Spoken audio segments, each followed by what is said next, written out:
everyone.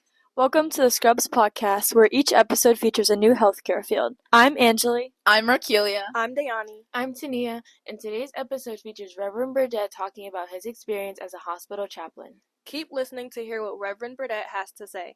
My name is Angeli Morales. And my name is Dayani Thomas. Okay, and then what is your name, title, and what do you do? My name is Tom Burdette. My real name is Tommy. My title, in terms of my general thing, it's Reverend. But in terms of working in healthcare, I was a staff chaplain. Okay, and then what do you do? And a chaplain is just any religious leader or spiritual leader that works in a secular setting.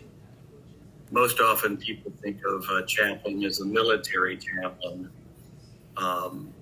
but chaplains are in hospitals, are in industry and business, as well as the military.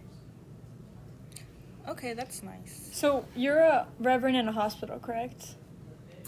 Well, I'm retired now, but I was for 35 years. Okay. So what inspired you to pick this field in the healthcare? Like, what made you want to go and do it? I grew up in the United Methodist Church. I was active throughout high school and really in college as well. And I decided that the best use of my talents and skills was to be a local minister. So I went to seminary, got my undergraduate degree first. I was ordained in 1975 as a deacon, 77 as an elder, and served local churches for about 10 years. Got additional training to go into hospital ministry. I started college pre-med, so I guess say I've always been interested in healthcare. But when I was in seminary, one of the field education classes was called clinical pastoral education. And that's really the educational training for hospital ministry. So they're awarded in units. Credits are awarded in units. So I completed one unit, and after I had been in the local church, I went back and got a second unit. And that was at a time when that was the baseline for entry into hospital ministry.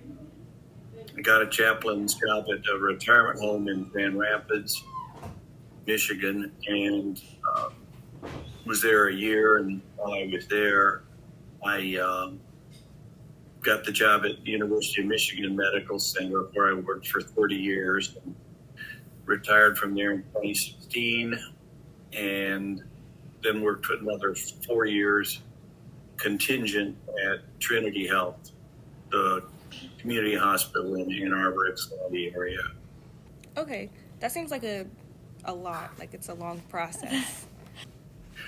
Well, it is. You have to have the undergraduate degree to be ordained, and then you have to have the Master of Divinity, or other denominations have different titles, Master of Theology or whatever, and that's a 3-year degree. Okay. And then the training for hospital ministry, now if I wanted to go into it, it would be even longer, because it takes 4 units of training, and then you have to go through a certification process. But yes, it's a good thing, because being a hospital chaplain is it's a complicated profession. You live in a world of healthcare, which is where I worked is a very complex setting. It's much like your experience would be Johns Hopkins. It's that kind of healthcare. So there's that. Plus, you've got to you work with people of all faiths or no faith, and you have to manage all of that. So it's probably good that it takes a while to get into hospital ministry. Did you know that you always wanted to work in that field? No. Like I said, I started college pre-med and then served the local church for, like I said, 10 years. So it was just kind of a dawning awareness that best use of my skills and talents would be in hospital ministry. Okay. If your job was a TV show or a movie, what would you call it?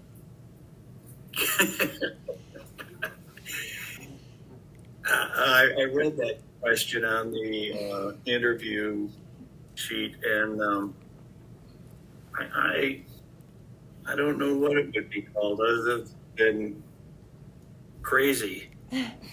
Maybe madness and mayhem. I was I'm called into situations that were the worst times in people's lives. And my role was to help them cope with that craziness, try to make a little bit of sense out of it, find some meaning in it, and formulate a way of moving forward. So maybe madness and mayhem might be a good title for it. This sounds exactly like what you're trying to say. So it makes sense, yeah. Yeah. Was there any moments where you ever doubted your path, and how did you overcome them? No, I can't say I ever really doubted it. There were times when it was difficult, but I never really doubted it. Okay, that's good. That's nice. What does a typical day look like at your job, like in general?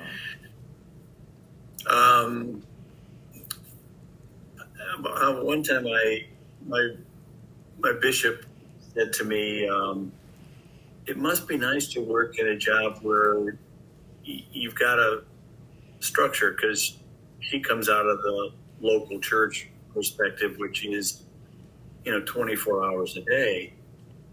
Well, as a hospital chaplain, every third week I was available 24 hours a day. So I said to her, the only thing sure about my day is what time I start. And once I walk in the door and I'm on call, I have no idea what's going to happen. I get a page, and I often walk into a cardiac arrest. I walk into a level 1 trauma. People are always strangers. I was always meeting new people like I said, in the worst time of their life. So the typical day would be I'd come in, I'd check my email, check the answering machine in the department. That's how old I am. We had an answering machine. I carried a page here, signed my pager in, and I drink a lot of coffee, so I usually have 2 or 3 cups of coffee, and then check my census, pull out my census sheet, and by 9:30, if I started at 8, by 9:30, I was up on the floors, meeting new patients, checking on new admit, doing follow-up contacts with patients I'd seen before, checking in with staff, see if there was anything that had gone on or that they wanted me to check on. I'd come down off the floors usually at noon and eat lunch. And then by 1 o'clock, I was back up on the floors and stayed there until 4 o'clock. We'd come down, do chart notes, because we would document our work in the patient chart. And if things were semi under control, I'd leave at 5 o'clock. Turn on the radio, some classic rock, and drive home. Some rock on the way home. Exactly. Is there a moment that made you fall in love with what you do? Is there a moment that made me fall in love with what I do? Not one that I can identify. I've always felt fortunate in that I liked what I did. It was always enjoyable to get up in the morning and go to work. It was not pleasant work at times. Like I said, I'd meet people in the worst times in their lives.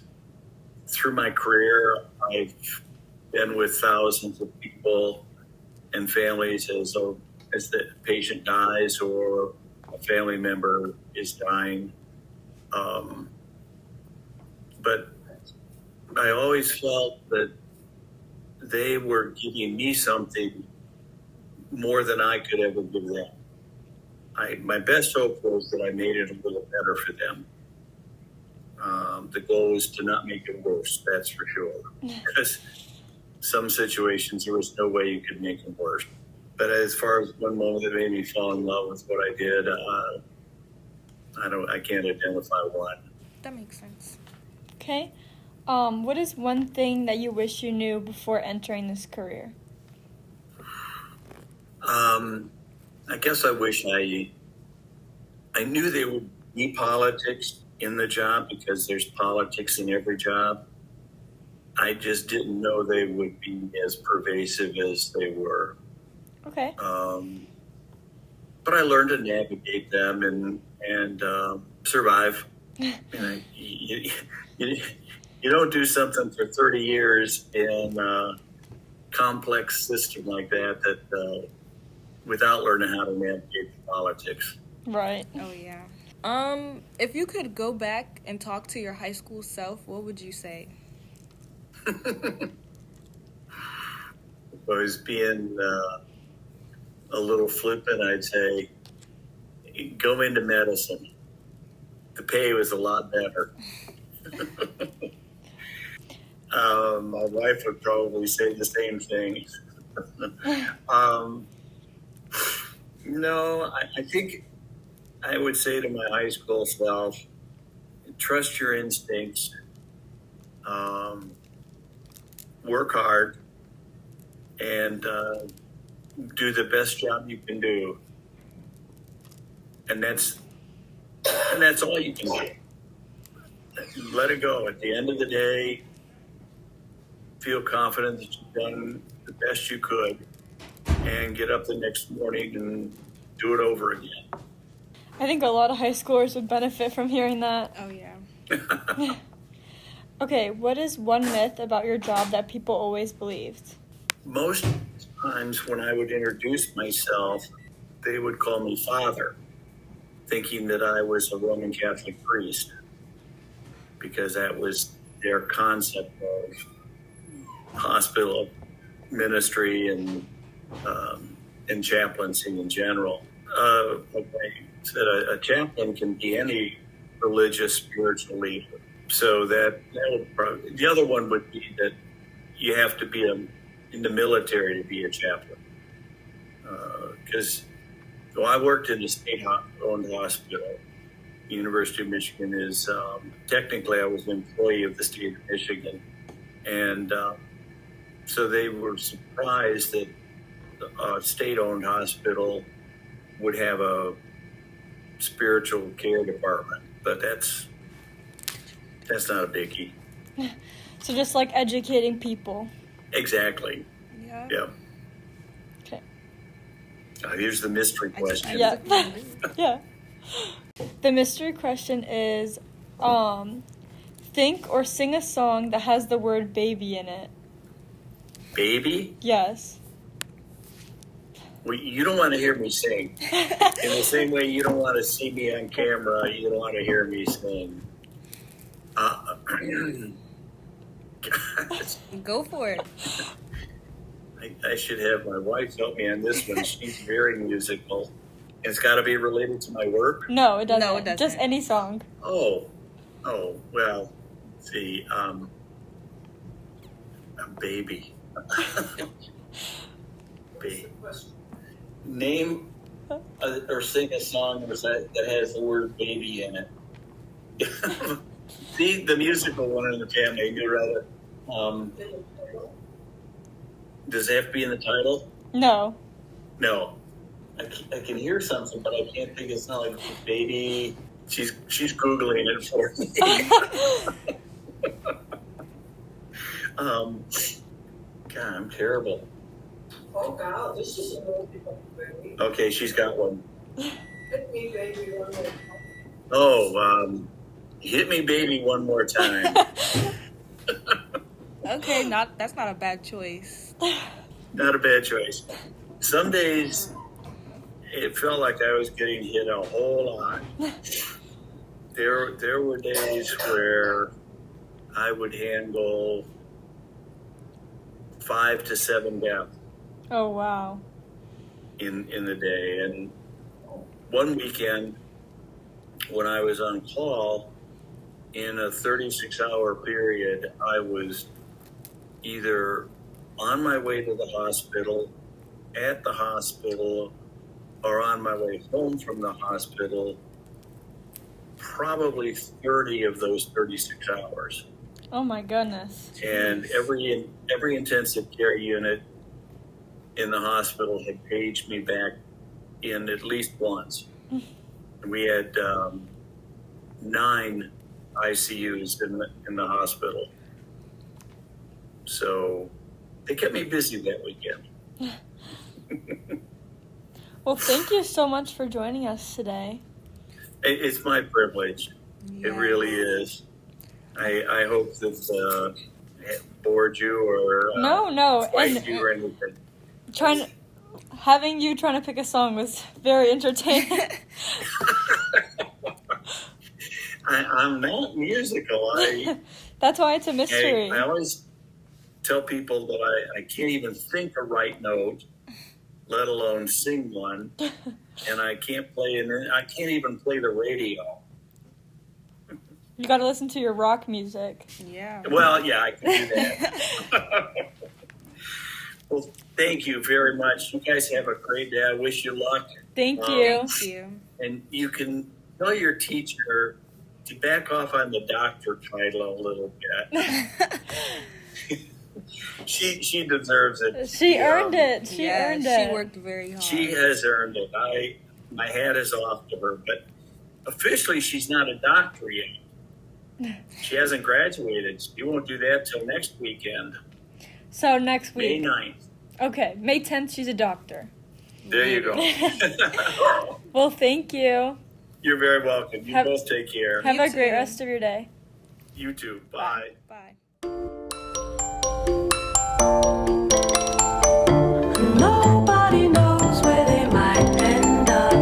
Nobody knows. Thank you for tuning in to today's episode. And a big thank you to Reverend Burdette for sharing your experience as a hospital chaplain. Stay tuned for our next episode featuring Indu, a former BEMA student who now attends Johns Hopkins University. Remember, you can do anything.